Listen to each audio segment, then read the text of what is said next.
Je suis Madame Fanta Guindo, je suis chercheur au laboratoire de technologie alimentaire de l'Institut d'économie rurale au Mali.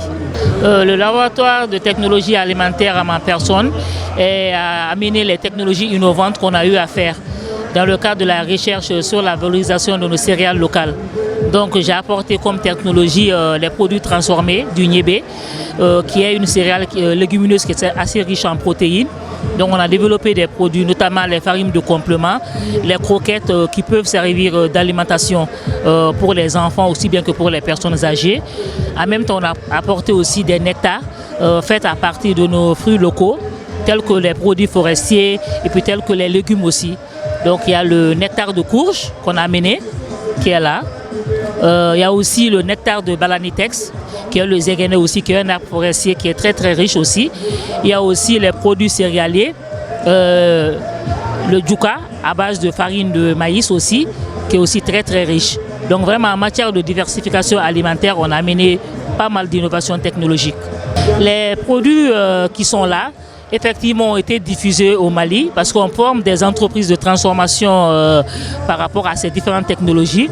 Mais c'est vrai qu'en innovation technologique, il y a très peu de produits aussi qui sont connus, notamment les nectars à base de légumes, tels que les courges, tels que la patate douce. Ça, c'est vraiment des nouvelles technologies qui ne sont pas tellement connues. Mais en matière de diffusion, on est en train de faire beaucoup de formations par rapport à cela. Les freins par rapport à ce problème, disons à ces produits, c'est un peu les problèmes d'emballage. Parce que si vous voyez un peu au Mali, on est confronté à ce problème d'emballage, notamment les emballages en bouteille, aussi bien que les emballages en sachet. Parce que ce sont des produits, ce sont des emballages qui ne sont pas faits au Mali. Donc du coup, ce sont des produits qui sont exportés. Donc les entreprises n'ont pas forcément les bons emballages adéquats pour ces produits. Et en matière aussi de diffusion, il y a aussi ce problème qui est là, parce que c'est des produits qui ne sont pas tellement diffusés au niveau des entreprises. Donc très peu d'entreprises connaissent ces produits. Or, la recherche est vraiment confrontée à un problème de financement. Donc il y a les innovations technologiques qui sont là, mais en matière de diffusion, on est confronté à ce problème. Donc par rapport aux industriels, c'est un peu l'aspect financement. Parce que les banques, généralement, financent très peu ce secteur.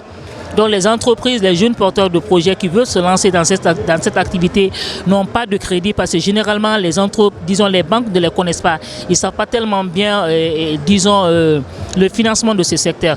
Donc ça, c'est un problème aussi qui se pose au niveau du Mali. Il y a aussi le problème d'équipement qui se pose. Donc vous voyez tous les produits qui sont là, pratiquement c'est artisanal et puis semi-artisanal. Donc pratiquement il y a très peu d'industrie.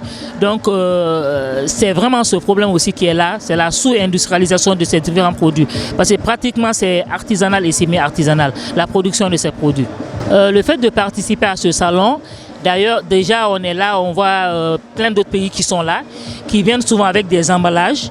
Donc, souvent, on les rapproche pour savoir un peu quels sont les différents fournisseurs d'emballage. Il y a aussi certaines technologies qui peuvent nous intéresser, nous aussi, au niveau du Mali. Donc, ça, il y a aussi un partage, un échange qui se fait entre ces différents pays. Donc on voit plein d'autres technologies qu'on n'a pas forcément à notre niveau. Donc le fait de voir ces technologies, donc il y a ce lien qui se crée et puis pour essayer de voir ensemble comment concrétiser par des projets.